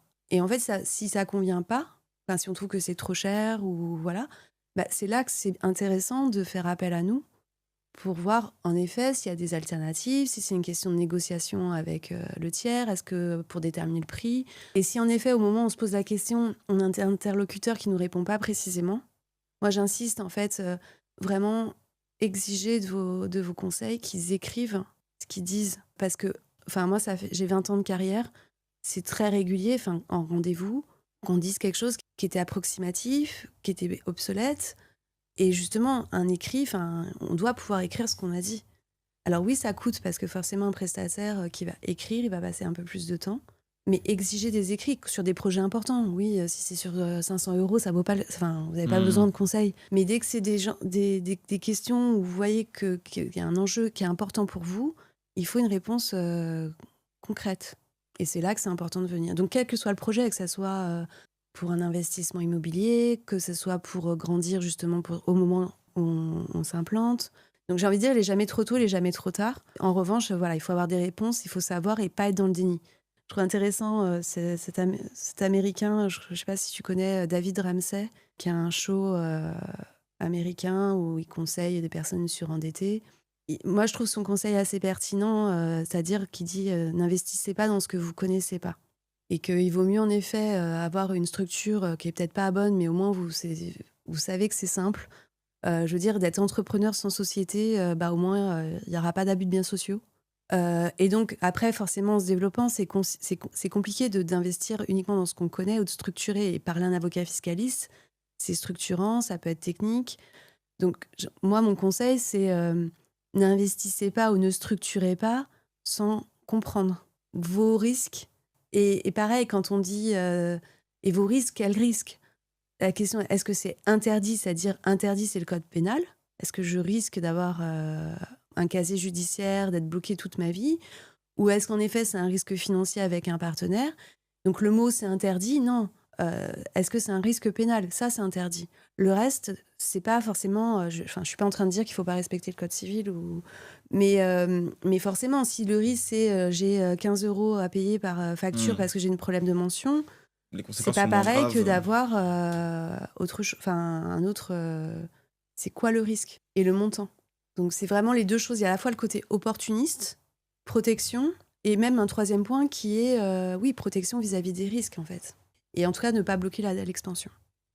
Parce que forcément les contrôles fiscaux viennent toujours quand il y a de l'argent. Est-ce que vous vous souvenez de votre première fois ? En général, oui, le premier contrôle, URSSAF, fiscal, on s'en souvient très très bien. Donc voilà, moi j'essaye d'avoir cette transparence pour dire allez-y vraiment concrètement dès le départ. La première fois, prenez-la sérieusement, ça vous évitera que les fois suivantes se passent mal. Ok, non, c'est une bonne approche du premier contrôle fiscal et des risques finalement auxquels s'expose le dirigeant. Et en effet, en fonction de la gravité, on va pouvoir se couvrir différemment et considérer l'exposition au risque tel qu'il doit l'être en fonction de la gravité et du risque d'occurrence. Donc, non, ça fait complètement sens. Donc, on peut investir dans les cryptocurrencies, mais c'est sûr que d'investir dans les cryptocurrencies, ça veut dire et sans connaître déjà le mécanisme des cryptocurrencies, ça veut dire forcément, ça va être compliqué, la fiscalité des cryptocurrencies va être compliquée et va mal se passer. Parce qu'aujourd'hui, par exemple, il faut faire un reporting dans sa déclaration d'impôt sur le revenu sur la cryptocurrency et sur les plus-values. Et voilà. Donc, c'est sûr que on n'a pas besoin d'être expert pour investir, mais il faut un minimum de curiosité parce qu'à la fin, c'est votre responsabilité. Tout à fait. Moi, ça rappelle important, c'est chaque décision que prend le dirigeant ou même là, en l'occurrence l'investisseur sur un portefeuille de cryptoactifs, c'est lui qui prend son risque et qui s'expose in fine aux sanctions. Donc c'est dans son intérêt de cartographier ce risque-là, la probabilité d'occurrence, la gravité en cas si ça arrive. Et surtout, alors c'est là que c'est important quand les sommes commencent à être importantes, c'est la fin. Quand les sommes commencent à être significatives, c'est que les règles sont pas monolithiques en fait. Et c'est là que, en effet, d'être accompagné par, en tout cas, d'avoir un référent régulier, au moins annuel. Enfin, moi, je sais, à partir du moment où on est client de mon cabinet, je veille pour mes clients si des nouvelles lois les impactent. Et par exemple, sur les cryptoactifs, il y a 3 ans, il n'y avait pas besoin de faire du reporting. Aujourd'hui, c'est obligatoire et c'est de la fraude fiscale si on ne le fait pas, comme les comptes à l'étranger. Tout à fait. Et aujourd'hui, on ne peut plus dire « je ne savais pas ». Donc, il y a ce côté-là aussi il faut se mettre dedans au moment où on investit, en tout cas comprendre un minimum et suivre. Et c'est ça qui peut apparaître assez lourd au quotidien, ça ne l'est pas, mais il faut savoir poser les questions et exiger des réponses. Ça revient avec ce que tu disais, le fait d'écrire noir sur blanc en tant que conseil, ce qui peut être préconisé à l'oral doit l'être aussi à l'écrit, parce qu'en effet, c'est ça qui est réellement engageant pour le conseil et qui va apporter des vraies réponses claires pour le dirigeant. Donc, est-ce que tu as en tête finalement, ça peut être pour toi directement ou pour un client, un cas que tu as pu voir passer chez DPZ, un peu la plus grosse erreur que tu aies pu voir, qui a eu les conséquences les plus dramatiques in fine, alors que des fois, ça se peut que le dirigeant soit venu te voir aussi un peu trop tard, donc c'est pas forcément ta faute si les En conséquences... fait, justement, c'est là que, moi, dans mon accompagnement, il y a vraiment le côté, si on veut prendre les critères classiques, expansion et dynastie, où on est fait du conseil, on est en prévention, on est en expansion et en prévention, sécurisation. Et après, la partie défense, où forcément, ce ne sont pas les mêmes clients. Donc, sur la partie, forcément, les plus gros cas, c'est les cas de dossiers de pénal fiscal, avec une associée minoritaire, étrangère, qui s'est retrouvée dans une société française et qui s'est retrouvée, qui a subi 3 gardes à vue, le PNF. Et en fait, son erreur... Alors, on a tout levé au niveau fiscal. On a réussi. Parce qu'en effet, c'est toujours pareil. Un dossier, au bout de 10 ans, il faut comprendre le pourquoi du comment. On a réussi avec un confrère pénaliste, bien sûr. C'est ce manque d'investissement, c'est-à-dire tous ces dirigeants qui signent des contrats comme un bout de papier, quoi. Et oui, les contrats sont illisibles. Oui, quand on signe un financement bancaire, il y a 100 pages qui sont illisibles. Vous n'avez pas envie de le lire, ok, mais au moins, je sais pas, demander à ChatGPT une synthèse, vous vous engagez en fait. Et rien n'est anodin. Enfin, si on vous demande votre signature à vous, c'est ça en fait qui entraîne les plus graves conséquences. C'est le niveau d'engagement. Un contrat, c'est pas... oui, ça peut être illisible, les avocats doivent faire des progrès pour être plus clairs, mais si vous rechignez juste à lire, ça se passera mal. Et forcément, en fiscalité, il n'y a pas besoin d'être expert comptable pour être entrepreneur. Mais quand même de comprendre que ce qu'est une comptabilité d'engagement, quand on est une société, c'est-à-dire que on paye de l'impôt sur les sociétés sur des revenus qui ne sont pas encore encaissés, versus être entrepreneur en direct où on est dans l'encaissement, si on se dit que c'est trop dur d'être en engagement, restons entrepreneurs. Et c'est très bien, il n'y a pas une bonne ou une mauvaise posture, mais en revanche, ce qui est sûr, c'est que plus on structure, plus il faut être engagé, parce que derrière, il y a le fiscal, il y a l'acte anormal de gestion. Ce qui est difficile en fiscal, c'est qu'on peut se retrouver à payer de l'impôt sur une absence de revenus. Je prends là un exemple, tu parles de plus grosse erreur, là j'en ai un qui me vient en tête. On a des structures civiles qui détiennent de l'immobilier, une structure d'exploitation commerciale. La structure d'exploitation commerciale a construit sur du coup des terrains qui appartiennent aux sociétés civiles. Le bail a été rédigé avec fort retard. Plusieurs millions de constructions sur un terrain. Les sociétés civiles qui sont dans un état à fiscalité privilégiée. Le risque, c'est que les bénéficiaires économiques se retrouvent taxés en revenus distribués. Parce que plus avec la société qui leur a fait un cadeau avec un acte anormal de gestion, enfin voilà. Et surtout, si vous apercevez de ça, vraiment, venez parler à un avocat fiscaliste parce que ces situations-là, on les sauve. Tant que l'administration fiscale n'a pas fait le contrôle, on peut vraiment agir, justement, à aller les voir, à préparer. Alors oui, c'est notre travail de faire digérer l'erreur, mais c'est ça qui est compliqué, c'est que le fiscal, quand il y a un flux, il y a forcément un impôt ou des impôts, mais même quand il n'y a pas de flux, l'administration peut voir un flux. Et ça, si on est dans le déni, en fait, à un moment, faut être vraiment prêt à payer, quoi. Et ça peut être trop cher, donc c'est dommage. Le jeu n'en vaut pas forcément la chandelle. Surtout, il faut pas jouer, ouais. Bien sûr. Vraiment. Parce que les clients, souvent, quand il y a des contrôles fiscaux, ils vont toujours avoir ces réflexes. Ah oui, mais je comprends pas, mon voisin, il avait fait ça. Ou en conseil, ah non, mais pourquoi il faut faire ça alors que tout le monde ne fait pas comme ça? Ok, bon, alors pourquoi vous venez me voir? C'est que peut-être vous dormez pas très bien. Donc, essayons de voir le problème. Et après, je peux vous assurer qu'il n'y aura pas besoin, il n'y aura pas d'insomnie. Et c'est un choix. Enfin, le côté de personnes qui viennent voir le conseil fiscal. En tout cas, moi, il ne faut pas venir me voir pour dire surtout, c'est super ce que vous faites. Faites l'autruche, enfoncez bien la tête dans le sable et il n'y aura pas de problème. Non, ça, si vous venez me voir, c'est parce qu'il y a quelque chose qui vous empêche de dormir. Enfin, quand on parle de l'aide au contrôle ou la partie dynastie, justement, qui est de sécuriser tout ça. Voilà, on regarde les problèmes en face. Je suis avocate. On les règle ensemble. Oui, il y aura sans doute un chèque à faire à Bercy, beaucoup moins élevé que ce que vous pensez. Mais après, voilà, moi, ça fait plus de 1000 clients que j'accompagne. pour moi, c'est mon quotidien. Donc, c'est normal que pour soi-même, ça soit l'impression que c'est énorme. Et en fait, souvent, l'addition est bien. Enfin, le risque ou le montant en jeu, si on justement le désacralise et surtout on intervient à temps, est bien, bien moins élevé que si on intervient après. Régulariser un établissement stable quand on fait les comptes en amont, forcément, enfin, c'est juste logique parce qu'on va dans le détail, on prend le temps. Le profit taxable, il va être beaucoup moins important que si c'est Bercy, que c'est l'administration fiscale qui découvre. Non pas parce qu'il y a des choses cachées, mais juste parce qu'en contrôle, forcément, à un moment, on les a énervés. Ils savent qu'il y a quelque chose et ils n'ont pas que ça à faire que d'aller dans la dentelle. Et nous-mêmes, on n'a pas le temps de la dentelle en contrôle parce qu'on a des délais pour répondre. En 30 jours, on ne peut pas faire le même travail que quand on est en amont. On a 6 mois pour... on peut s'octroyer 6 mois pour vraiment maîtriser chaque flux. Et du coup, l'addition, elle est au moins réduite, elle est 10 fois moins importante en pratique. Ouais, c'est conséquent quand même le delta. Même pour les comptes, s'il y a des personnes qui nous regardent, qui ont encore des comptes à l'étranger qui n'ont pas été déclarés, régularisons. Et souvent, quand on regarde les flux, il y a une grande peur et en fait, les montants ne sont pas énormes.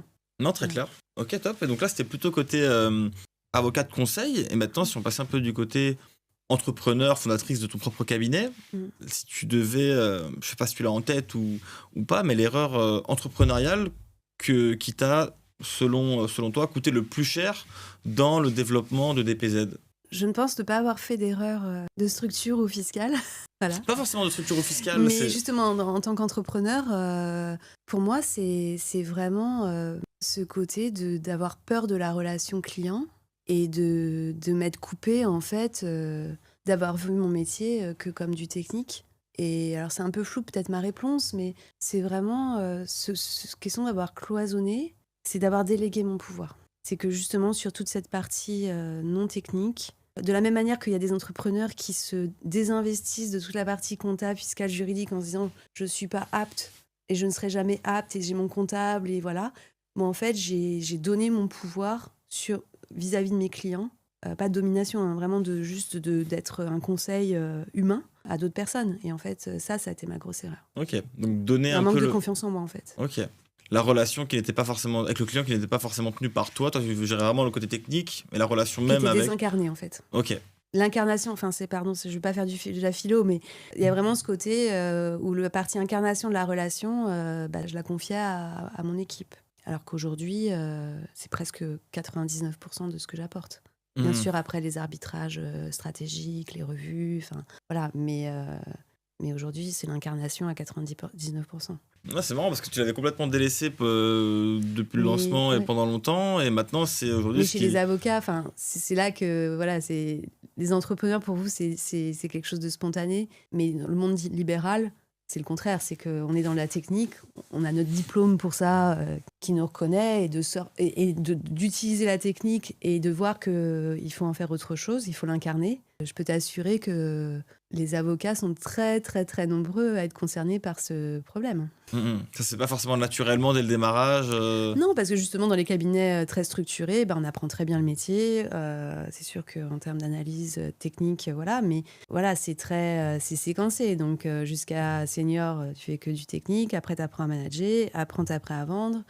Ça a dû changer depuis que je suis partie. Mais alors qu'en fait, quand on est entrepreneur, en tant que cabinet, il faut tout accueillir. Il faut apprendre. Et justement, ne pas déléguer. En fait, oui, c'est ça mon conseil, c'est vraiment de ne pas déléguer son pouvoir, que ça soit une question de son informatique. Oui, je suis pas informaticienne, mais si on ne s'intéresse pas un minimum à certaines questions informatiques, de sécurité informatique, oui, il faut parler aux bonnes personnes et se renseigner, se former un minimum, en fait. Donc, pour justement identifier les problèmes. Et donc, de ne pas déléguer son pouvoir intégralement en se disant qu'on n'est pas compétent. Ok, très clair. Donc, de se former sur un maximum de sujets qui peuvent avoir des répercussions. Ça peut être le management, ça peut être tout, en fait. Parce que quand on est entrepreneur, voilà, moi, là, en ce moment, je suis en train de vivre ma première fois où j'ai enfin acheté mes locaux pour mon cabinet. Mais j'ai fait plein d'erreurs d'entrepreneuse. Parce que, justement, c'est une rénovation complète. Et que déjà, dans le choix des entrepreneurs, j'en ai changé. Mais bon, il vaut mieux changer que de partir avec le mauvais entrepreneur. Et ce que je disais, c'est que la première fois, si on ne s'investit pas à fond, l'addition, elle est salée, quelle que soit la question qui se présente à nous. Non, mais c'est vrai que ça fait complètement sens. Déjà, de s'entourer des bonnes personnes, parce que forcément, des travaux de Mmh. rénovation, tu auras beau essayer d'apprendre les bases, mais tu pourras jamais le faire toi-même totalement. Mais comment tu choisis un bon Mais entrepreneur? exactement, en effet, si tu sais pas le faire, tu auras du mal à. Mmh. On peut. À poser les bonnes questions. C'est pour ça que moi, en tout cas, dans ce projet, alors j'espère qu'on aura l'inauguration en 2026.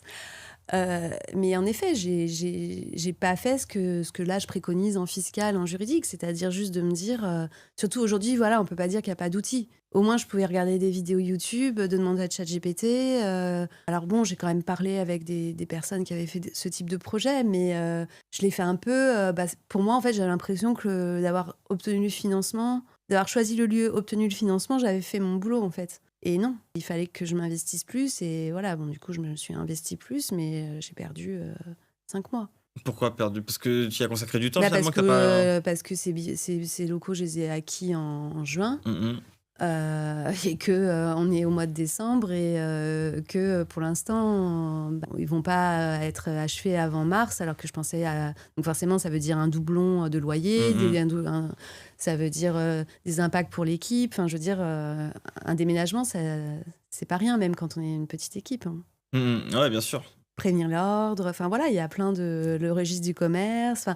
Et puis du coup, c'est comme tout, ça... Oui, ça retarde, c'est plus coûteux. Après, il faut renégocier avec la banque. Enfin, voilà, de pas faire les choses au bon Mhm. moment, en fait, il faut juste assumer que il va y avoir des coûts complémentaires. Et ça, c'est n'importe quel domaine. Et donc oui, là, moi, j'ai...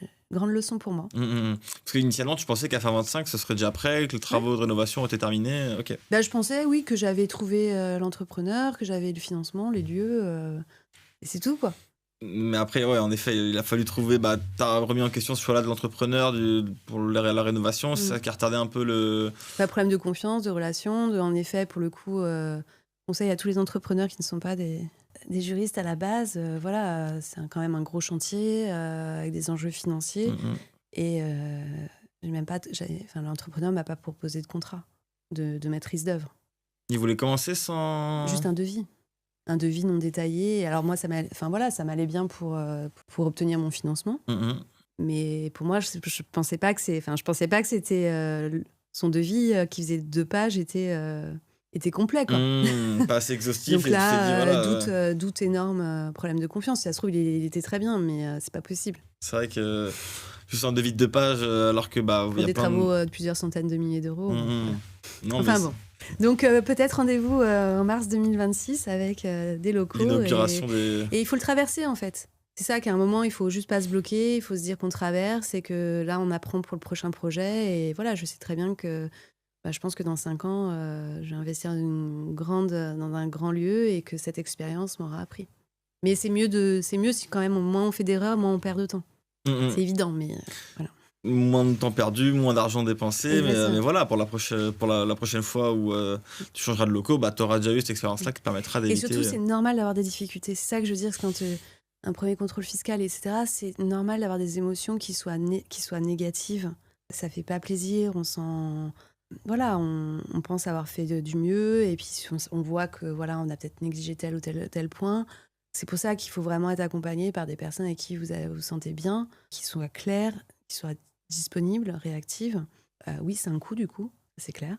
Mais il faut le traverser. Je veux dire, être entrepreneur et vouloir éviter le contrôle fiscal, aujourd'hui, ça a juste 0 sens. Mais bien sûr que vous aurez des contrôles fiscaux. Mais bien sûr. Et tant mieux, ça veut dire que votre boîte, elle fonctionne. Ou votre groupe. C'est des bons problèmes. Sinon, s'il n'y a pas de contrôle fiscal, ça veut dire, ou contrôle URSSAF, ça veut dire que la boîte n'a pas été n'a pas fructifié. Bien sûr. Non, c'est vrai que comme tu l'as dit, en général, quand il y a un contrôle, c'est qu'il y a aussi de l'argent qui est rentré, donc c'est plutôt, de manière générale, des problèmes de risque, plutôt bon signe, c'est que la boîte se pérennise, se développe. Donc, En tout cas, c'est des problématiques d'entrepreneurs. Et si on est un entrepreneur ambitieux, c'est normal que les 2 premières années, on se focalise sur le business. Mais en effet, c'est un entrepreneur ambitieux, c'est des problématiques qui vont arriver. Donc, autant Prendre les les devants. inclure, les traverser. Et il vaut mieux les traverser sérieusement la première fois que d'attendre que ça se passe mal et ensuite de se recroqueviller, en fait. Totalement d'accord. En effet, au démarrage, forcément, tu penses plus business parce que faut faire rentrer un peu Mm. de trésorerie et faut y aller, quoi, faut démarrer. Mais assez rapidement, une fois qu'on a cette base-là, autant s'assurer qu'elle soit bien. Mais c'est pareil avec la première embauche, le premier recrutement. C'est rare que ça se passe bien le premier. Finalement, aujourd'hui, tu l'as mentionné à plusieurs reprises, tu parlais de ChatGPT, avec l'évolution un peu de la technologie, des intelligences artificielles. Comment est-ce que toi, tu envisages l'évolution du métier d'avocat fiscaliste, mais peut-être d'avocat de manière générale? Comment est-ce que tu sens que ces technologies vont impacter finalement les pratiques? Je pense que c'est déjà le cas. C'est-à-dire qu'aujourd'hui, l'information, en fait, la pratique, c'est garder ou développer pour les plus jeunes l'esprit critique. Et donc, en effet, c'est utiliser l'outil et que l'intelligence artificielle reste un outil. Donc, forcément, ça veut dire maîtriser la validité de l'information. Je crois qu'il y a déjà des cas, où, notamment aux États-Unis, où il y a des avocats qui ont référencé des arrêts qui n'existaient pas. Donc, on ne sait pas exactement jusqu'où ça va transformer, mais c'est clair que le côté esprit critique, vérification de l'information, et ce que je disais, responsabilité. C'est-à-dire que quand bien même les clients peuvent arriver avec une analyse, ils ont besoin d'avoir un humain qui leur dise, qui regarde et qui dise oui, oui, c'est comme ça que ça va se passer. Et peut-être que c'est comme ça que ça va se passer, ça sera facturé très cher. Ça sera peut-être juste une phrase, mais ça sera l'engagement et cette responsabilité.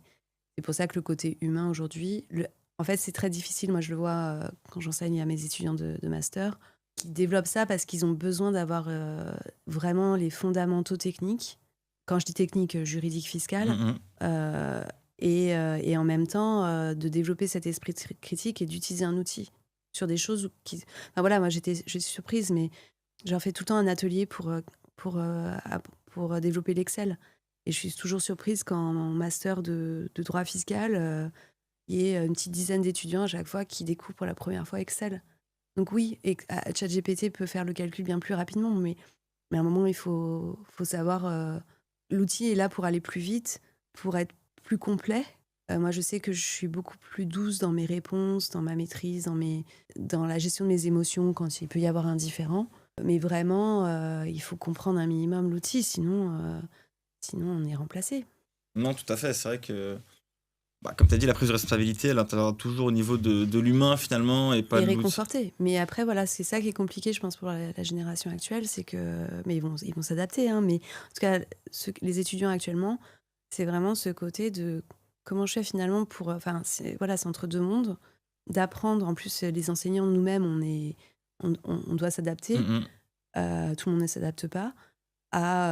Ok, j'ai des super outils, j'ai pas besoin... mais comment je fais quand même pour retenir la structure? Parce qu'en fait, ce qui fait qu'on est avocat, c'est de structurer, d'avoir une vision et de répondre à une question. Ok, top. Et quelle est un peu dans les années à venir, ta vision pour DPZ? Est-ce que tu as parlé d'un nouveau projet qui allait intervenir en 2026? Tu as parlé aussi des nouveaux locaux. Est-ce qu'il y a d'autres nouveautés finalement dont tu peux nous parler pour les années à venir, pour le développement de DPZ, que tu as déjà envisagé peut-être ou qui sont juste à l'état d'idée pour le moment? Comme je disais, pour moi, oui, en fait, voilà, je veux vraiment... aujourd'hui, mon site internet est complètement obsolète et là, voilà, je vais vraiment avoir ces trois offres, expansion, dynastie et défense.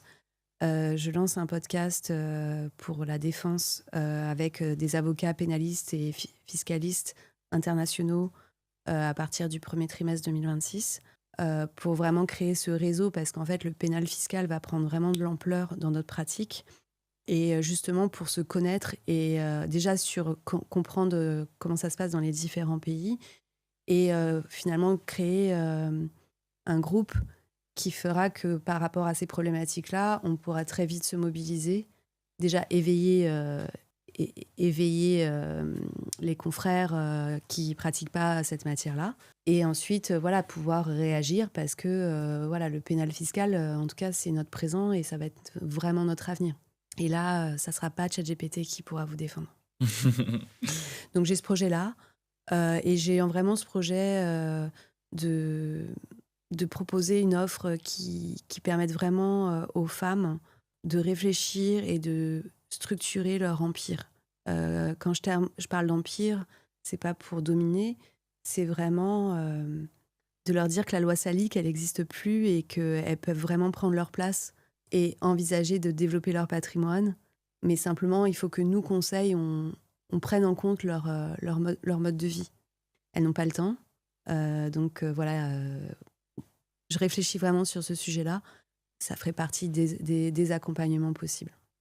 Ok, super. Bah écoute, merci pour ce bel échange, Delphine. J'espère Merci que beaucoup, Julien. tu as passé un bon moment également. Pour nos auditeurs qui nous regardent et qui aimeraient pouvoir te contacter pour des questions de type entrepreneurial ou du conseil directement, où est-ce qu'ils peuvent te contacter, te joindre?